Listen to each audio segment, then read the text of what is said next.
Hello, everybody, and welcome to the Know Your Shit podcast, where our knowledge and pride in what we do drives us to be excellent. My name is Josh Cadillac, and once again, you're stuck with me in the driver's seat for today's show, where we're going to learn how to stop chasing paychecks and start doing business in a way that builds a business. We do this by talking to some of the most successful people in business to figure out how they got where they are.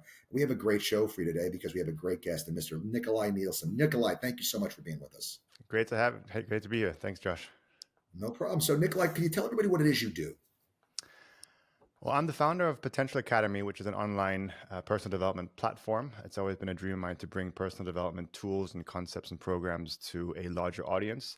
I've previously been focusing a lot more on coaching, on leadership development, was formerly a consultant, also written 3 books. So that's been a bit the journey to where I am today. But today, really focusing on bringing some of these personal development concepts and tools to a larger audience. Sure. So, what got you started doing that? I mean, I used to, you're in the coaching space. Where did that start from? How'd you get in coaching? Yeah, it's been somewhat of an organic journey. I remember, in my teenage years being already there, interested in personal development, peak performance. I was playing a lot of soccer at the time. So that started at, you could say, a relatively young age, read a lot of books around that. Went into business school, did management consulting at McKinsey for 10 years, where I actually then specialized in culture change and leadership development. So, of course, McKinsey is known for a lot of strategy work and management work. But what we did was we married that with real personal development, people change, culture change, leadership transformation. So that part I loved, where it was a mix of business and people. So that grew quite organically, and got to work with some fascinating people, and learned a lot from them. So that was a bit the journey, you could say, professionally, and then quitting my 9 to 5 3 years ago and going out on my own. Congratulations, man. Welcome to Thank you. welcome to the wilderness, if you will, the savannah, where you must The jungle, eat, exactly. yeah, you must hunt and kill yourself. There will be no meals provided. Um, Exactly. what do you like best about what you do? I love the fact that it is part of something bigger than myself. I feel like there is a movement.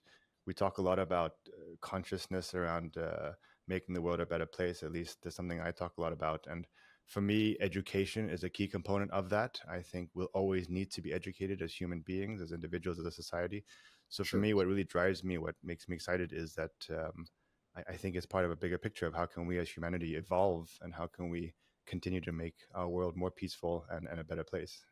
Hmm, absolutely.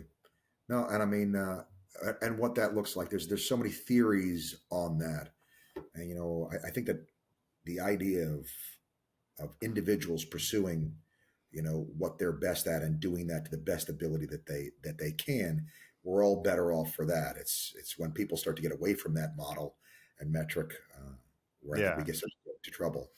No, exactly. I think there are many theories, but if we want to keep it super simple, I think if everyone individually is fulfilled, happy, if they find out who they are as a person, and then bring that to the world and do what they enjoy doing, what they're good at, then the world does become a more highly functioning place. I think there's a lot in society that tells you what you should be and shouldn't be, or a lot of beliefs that Yeah, we hold that we have as a child. I mean, I went through the formal education system, up until university as a master. So a lot of years of schooling, and of yeah, course, very grateful for it.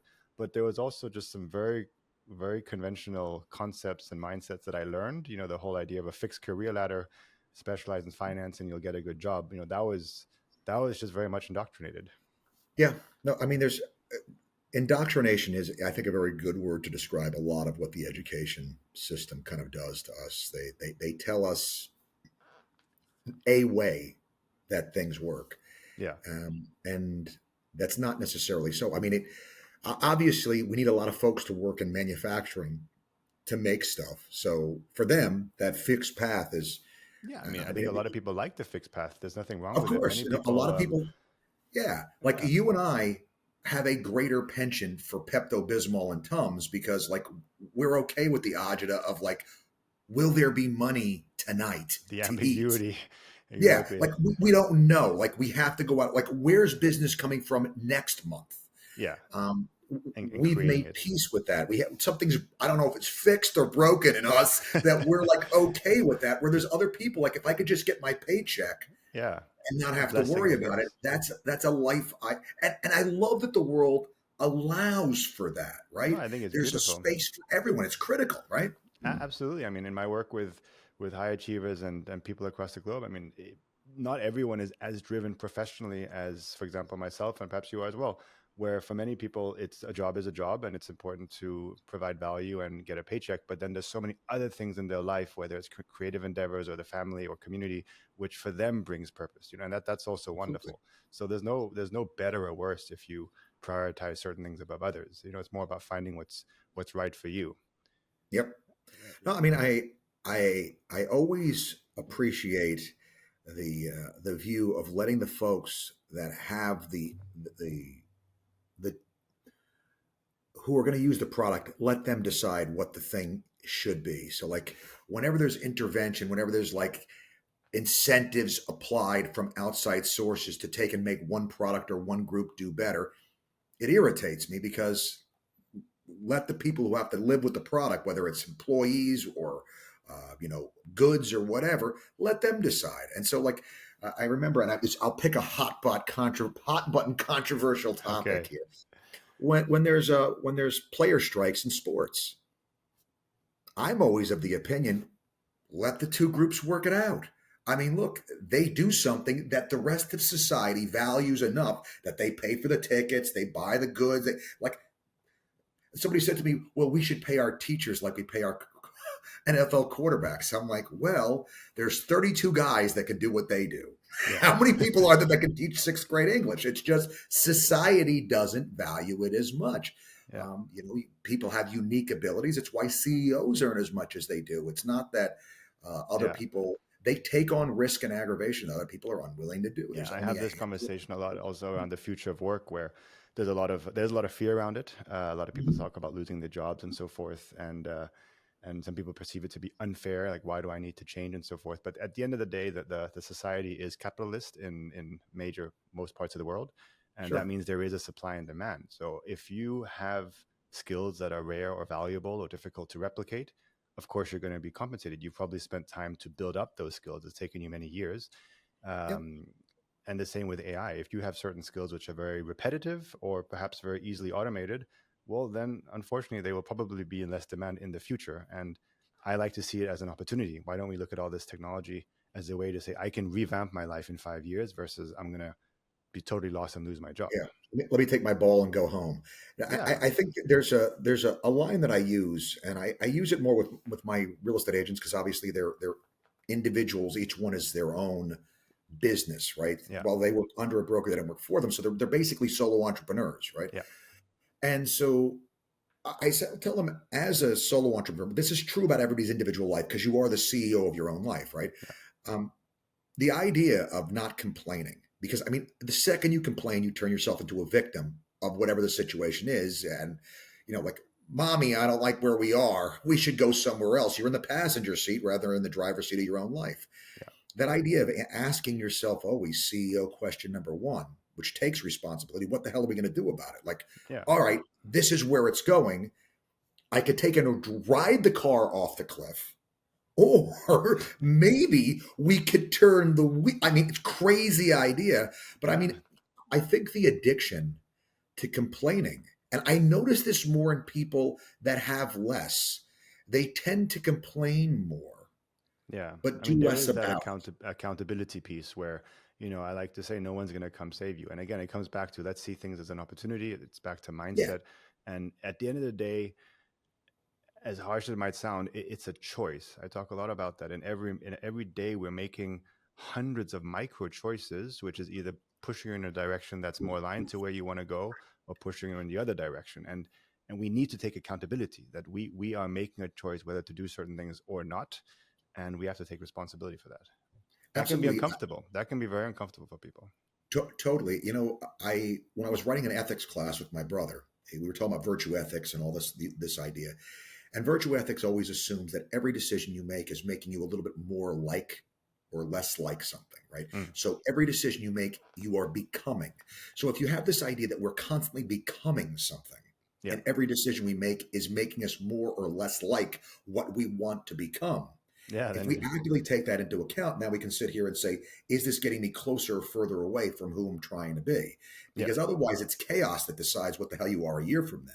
But if you exactly. I could like to decide, hey, I'd like to be here a year from now, what's the choice I make today that makes me a little closer to that? exactly. And I like to look at that from neuroscience as well. I mean, very literally, you're building neural pathways in your brain every decision you make, either strengthening existing pathways or building new ones. And that's also why it is hard to change behaviors because it's there. You know, they're well rounded grooves in your brain that make it easier just to do a certain thing you've done it 1,000 times before. But with that Absolutely. notion, right, either I'm strengthening a part of my brain or I'm actually weakening something I don't want and strengthening something else. That's kind of scary to think about. You know, Oh, no, it puts is. things. It's totally true. I mean, the neural pathway that says I'm going to have just one more Oreo and then eat another Oreo after that and after that and after that You're learning how to do is a that. well, yeah, no, Nabisco has thoroughly inundated that neural pathway. That is, yeah, no, there Yeah, is no such thing as eating one Oreo. That's just not happening. So, yeah, I kid, but I mean, it's a good example because a lot of people look at those that know me that know that I do a lot. I have a lot going on, but I lose some of these battles too. It's not like I mm, have it all figured out. I'm constantly fighting and trying to find new ways, both mentally within myself of how to frame stuff to get out yeah, of me what I want out of me. yeah, I yeah. do let myself down. But I think the context is also hard. I mean, modern life. I was talking with a friend earlier this week. Actually, we're talking about education. We're talking about the food industry, about health, and we were talking about that. There's so much highly processed food out there, which is really bad for you. It's a lot of it's so bad that it shouldn't be allowed. And Right. his point was that if you look at what the world was trying to achieve post World War II, it was to feed as many people as possible in as cheaply a way as As possible. So in cheaply a as way, possible. it succeeded in those goals. Mhm. But what is led to is, of course, obesity and all kinds of other diseases. And to your point, I mean, the body craves sugar or well-tasting goods or Oh, salty food. So yeah. it can be hard because they're engineered to make us salivate, right? When we even just think about them. Oh yeah, that package of Doritos that's just sitting over there with all those dyes in there and all that wonderful stuff. Yeah, no, Yeah, and it's cheaper it's a than thing. the healthier food, right? So of course we're Oh tempted. yeah. Well, I mean, that was kind of a thing. I mean, and this was kind of the pushback that I had with kind of the idea that it's proselytizing. There was only one professor that I had in the entire time that I was in college, Nicolai, that I could not tell you what political side of the aisle that I was on Mm, from the first class I was in because the entire class was designed to turn you one way or the other, and it was clear. okay. So like that just I don't care if you even get the subject. If I get you voting the way that I think Wow. you should vote, that's the real goal. And frankly, as the colleges get better, they get better at masking that sort of, Yeah. but they definitely give you this They have worldview that's very, some kind very, of very agenda. tilted. Yeah, it's very Yeah. tilted, right? Yeah. And so the one guy who I could never get my finger on the pulse of, which I appreciate because he was in a tough subject, was a philosophy guy. Mm, And so one day he shows this video. And this was the one time that I kind of outed the guy as like trying to take and sway people of how they treat chickens in the chicken farms. You know, how yeah. brutal that life is and whatever. And I'll sit here. I mean, it's philosophy class. If you're going to play devil's advocate, where else are you going to play devil's advocate but philosophy class, Fair. right? Yeah. And so he says, well, you know, what do you think of when you see this video?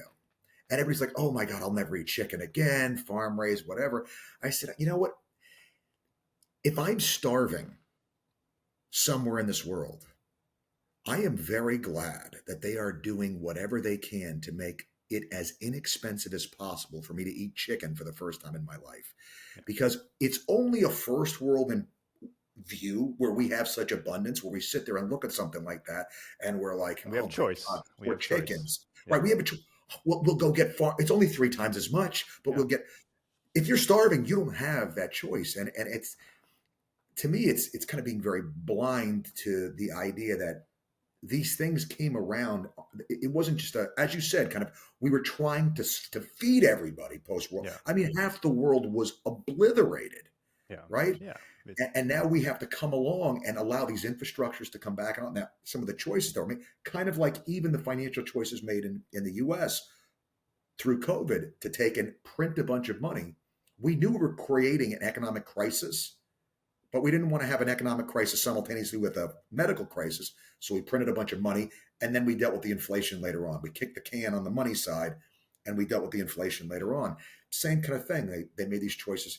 yeah. Totally rabbit hole here. It can be Easy to difficult. go Well, down. it can be difficult, or it can be dangerous to be moral policing because I mean everyone has a different context, right? Their upbringing. So I'm always very conscious of that. That not trying to, quote quote unquote pass judgment, or everyone You is can't, making and choices based especially on not what on past cultures. On on past what they cultures, think of it's is the best ridiculous. choice for them. Exactly, Yeah. exactly.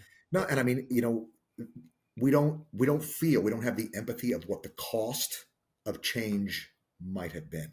Yeah, I mean, there's one of the biggest ones would be slavery. I mean, that was such a horrible thing that lasted. It was the whole history of humankind. It was littered with it. yeah. But the people that are like, go away. I get it. It's awful. It's morally wrong. But do you realize what that meant for people at that time? This is something that had existed. They didn't know what the world looked like without it.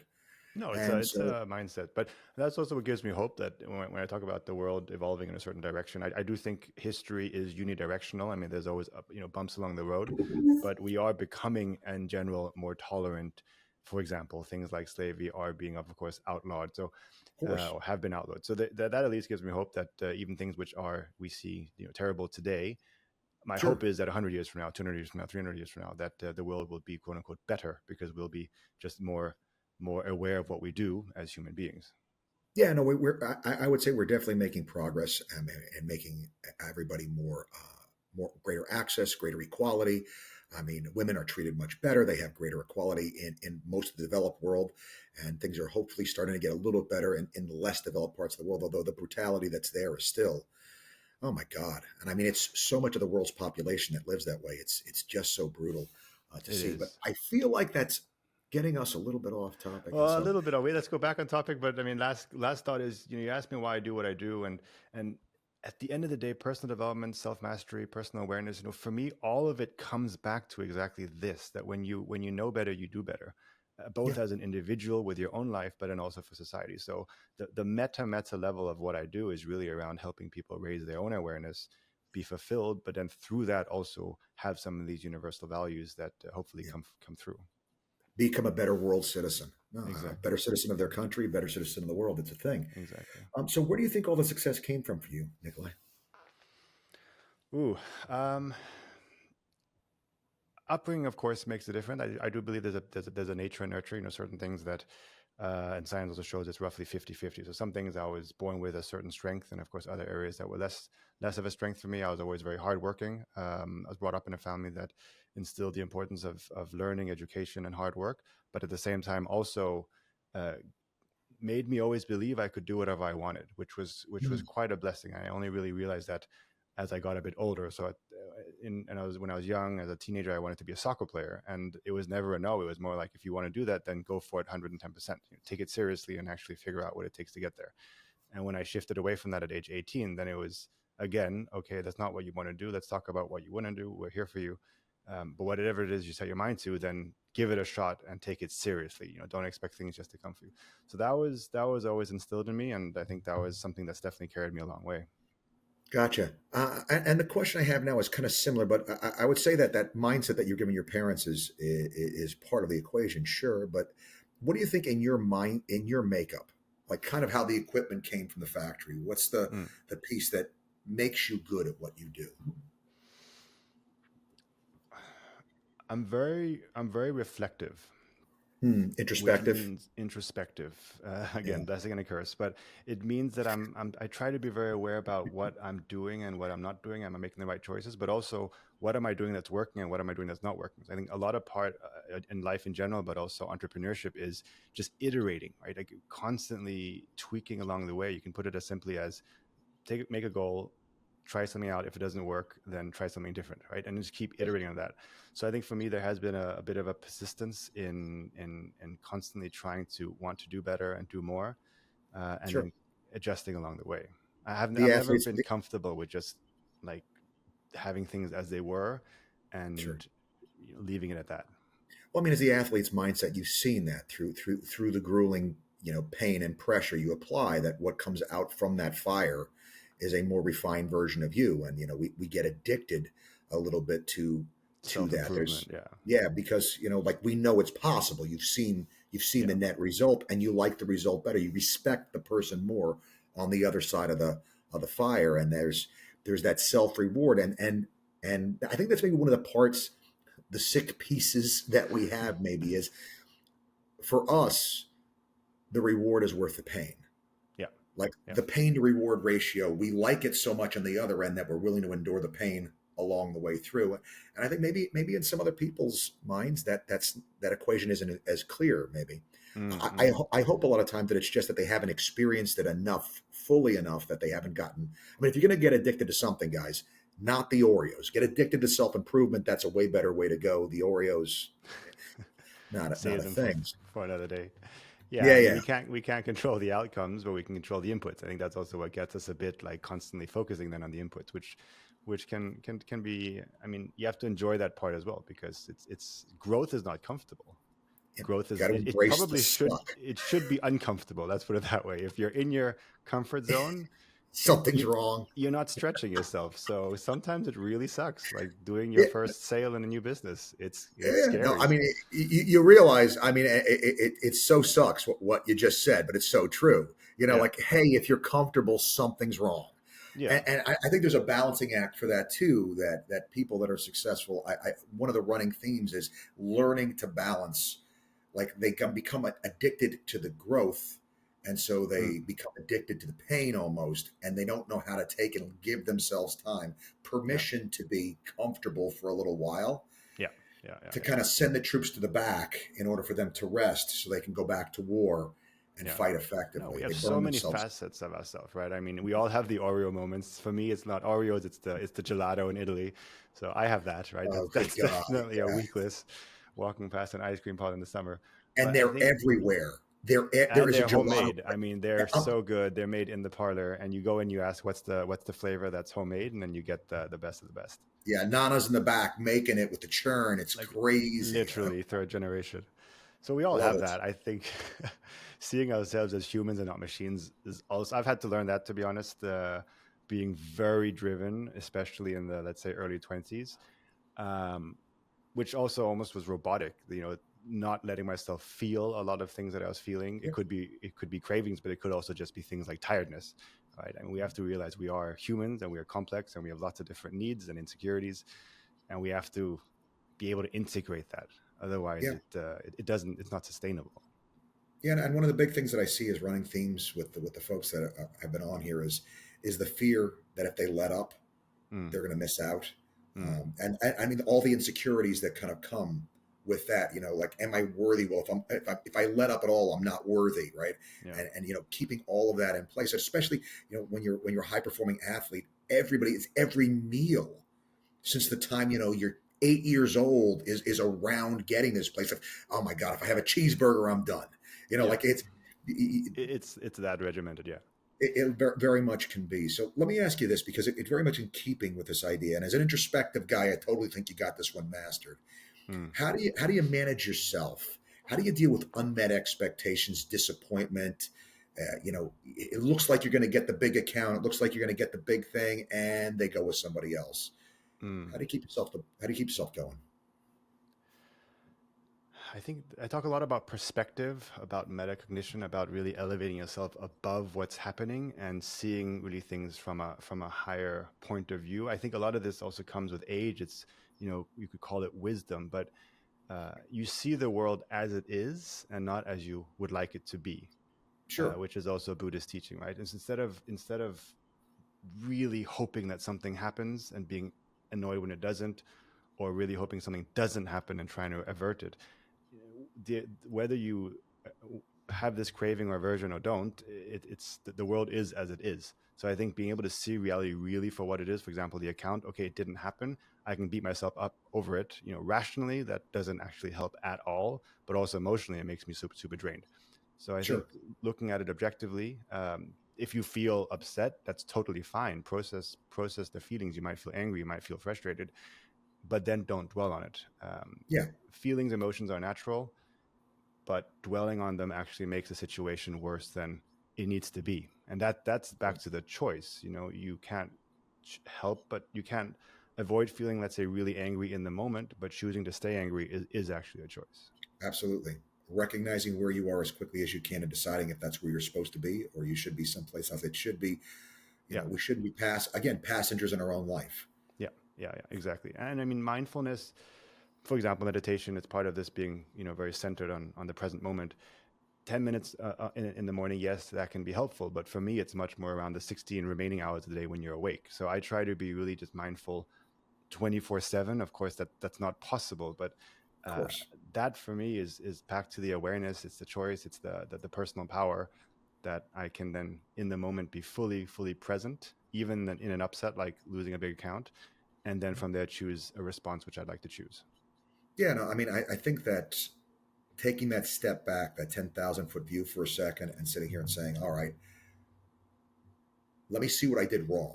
Let me see Yeah, what I could have done better. Let me post game it. Let me take and run a few extra laps because, I wasn't as disciplined as I should be, but that's it. yeah, Moving on. Let's go get pizza afterwards. Like life has to continue. And one of the things that I've learned to do is reward myself a little bit when things don't go well, to remind myself that life is still good and everything. I'm still going to sleep tonight. I'm still going to have a meal. Like life is good. And so, life is good. Yeah, and I mean, big picture, we're blessed. We have a roof over our heads. So in a way, I mean, having that wisdom as well. Like I also try to tell myself that my work is quote unquote just my work. I'm very passionate and driven about it, but it's also not defining me as a human whether I'm doing well or not. There's so many other aspects to my life. of course, Yeah, that's a great thing to do. We become very myopic if we're not careful. So absolutely. let me ask you this. It's a great topic, a great place to bring this question in. What is a tool you'd suggest to help our listeners? I know you have a book that's out, you have a program. Mm. What's a tool that you would suggest to help our listeners? Well, a little bit on this theme. The first thing that came to mind is the concept of choice. Right, we've talked about this, but and also with that comes awareness. There's two types of awareness, and I feel like sometimes it's a little bit lost. There is a structural kind of conceptual awareness where we have this big insight, and we decide to make a big change in our life. For example, because it typically you have a moment where you realize something new about yourself, or you get feedback from someone, you resolve to do something. That's what I call structural awareness and a structural choice. But what we often forget is there's also in the moment awareness and in the moment choices, which is what happens day to day. So, and that's where typically things don't go the way we would have liked to. So if I'm, for example, sensing frustration or sensing that I'm tempted to do something which will not bring me closer to my goals, that's the in the moment awareness. And a skill, a framework, or a tool is to essentially slow down a bit and be much more sensing of yourself day to day, moment to moment, and then making a choice from that moment, as opposed to at the end of the day looking back and saying, okay, I did some things which were aligned to my goal, but I did these three things which I would have done differently. How can we avoid those three things, or at least make it a higher percentage of the chance that we choose the better path? Gotcha. So as you look at the market where it stands today, what's going on in the world and everything, what do you see as the opportunity? As an entrepreneur, we're always looking for the opportunity. What do you see as the opportunity in the market today?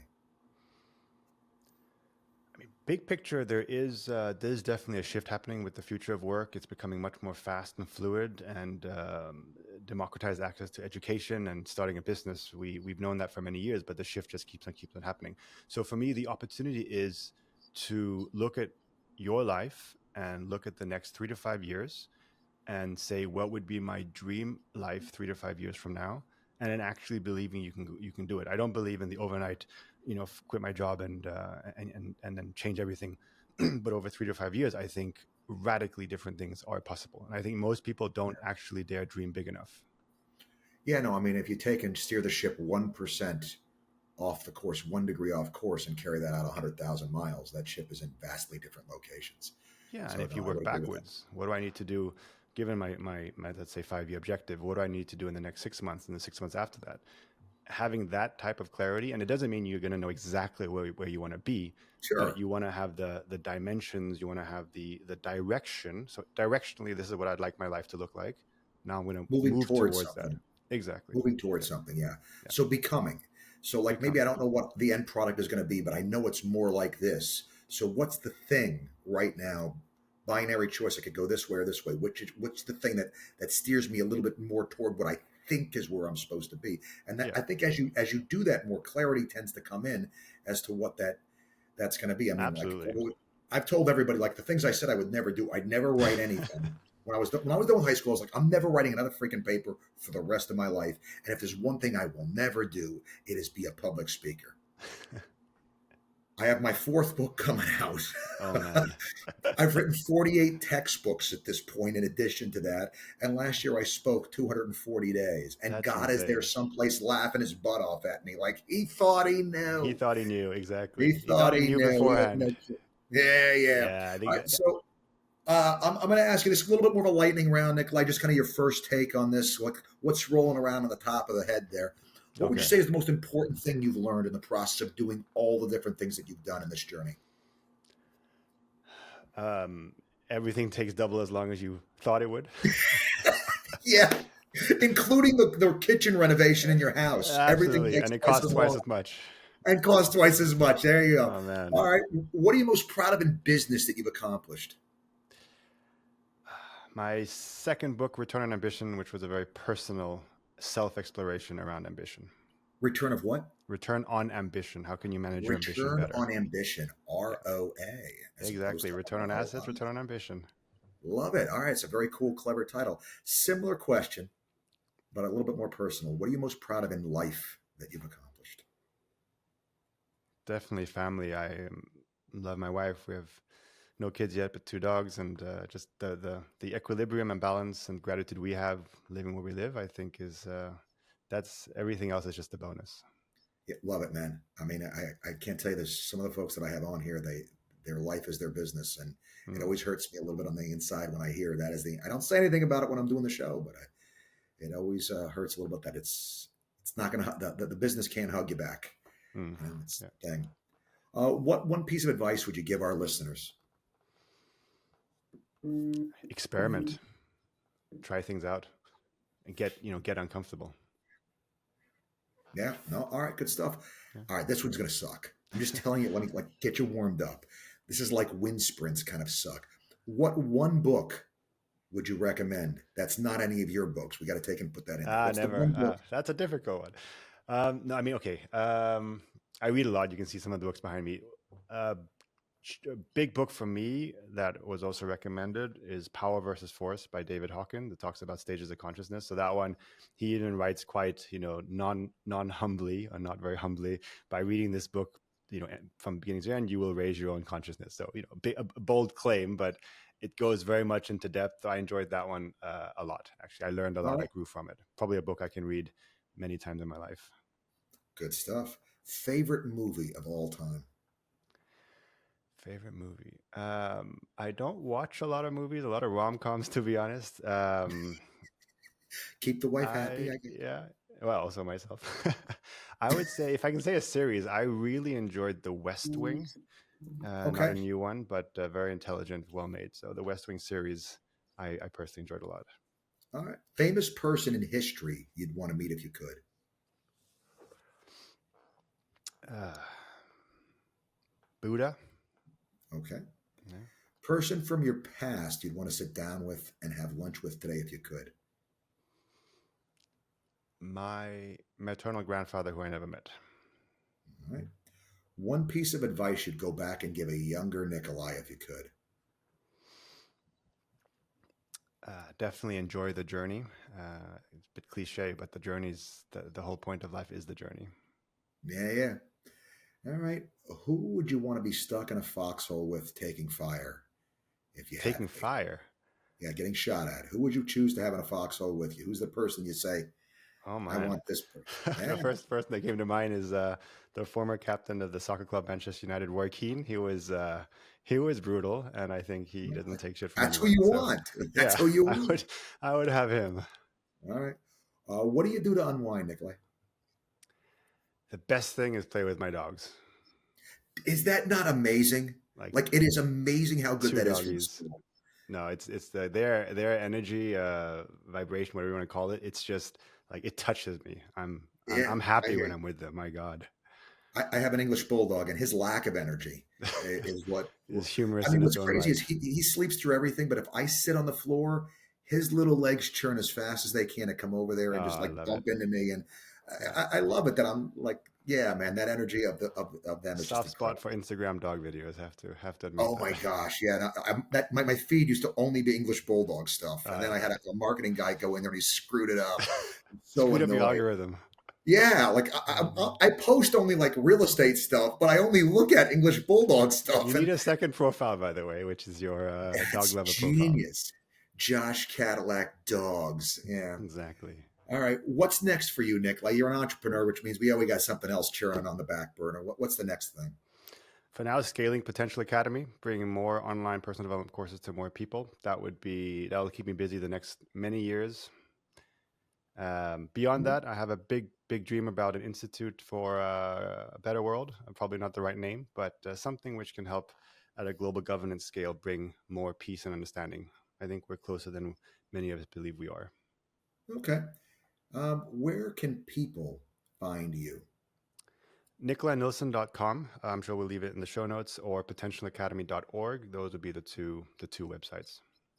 Good stuff. Nikolai, thank you so much, buddy. It was great talking with you. Great having a chance to hear all you had to say. Thanks, Josh. Very happy to have had the conversation with you. Yeah, and I want to thank all of our listeners for hanging out with us, guys. I hope you enjoyed your time here. Reminding you, as I always do, even though I'm in a hotel in Panama City, there's never a good excuse not to know your shit. Till next time.